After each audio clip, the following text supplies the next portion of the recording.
promising news, good news. Now, I've been critical of Prime Minister Scott Morrison again last night. I don't like some of his spin. I wish there was sometimes more courage and conviction. I'd like him, for instance, particularly to push back on the disastrous global warming scare. We can't have everything. And on foreign policy especially, on China especially, Scott Morrison has been extremely good. And today he gave what I think is probably the best speech he's given as Prime Minister, a speech to explain what he's going to be pushing for at the G7 meeting in England this weekend, a meeting with some of the most advanced and powerful democracies. Japan, UK, United States, Canada, France, Germany, Italy, we're coming along as a special friend.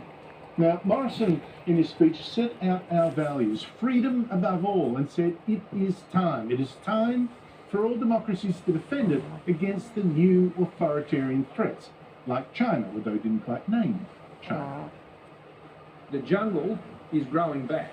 Our challenge is nothing less than to reinforce, renovate, and buttress a world order that favours freedom.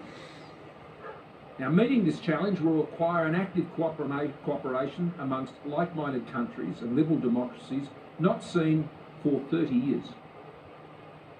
Now, separately, democracies cannot resist China, but together we certainly can. And if we're going to defend our values against this massive and brutal and menacing and aggressive dictatorship, we'd first better be clear what our values are, the ones we're defending, clear in our own minds for a start. That's right. A world order that favours freedom over autocracy and authoritarianism. We can't be casual. Well, then what the hell's happening in this country? It's being authoritarianism.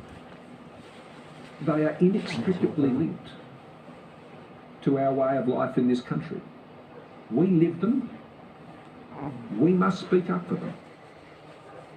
Now, to go through this landmark speech and what it means for you, I'm joined by the best foreign affairs writer in the country, Greg Sheridan, of the Australian newspaper.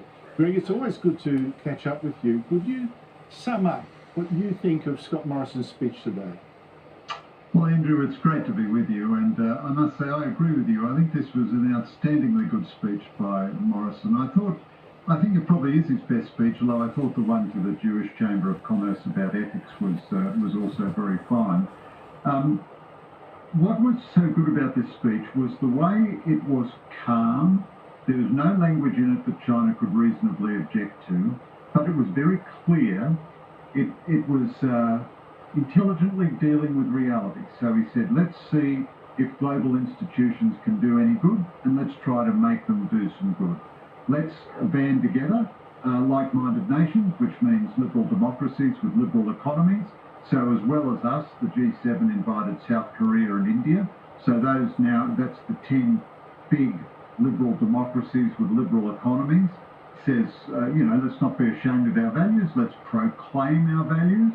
And part of the speech is about let's try to revive global institutions. But part of the speech is also let's have secure supply chains in a vast range of products that he mentioned, high-tech, medical, all the rest of it.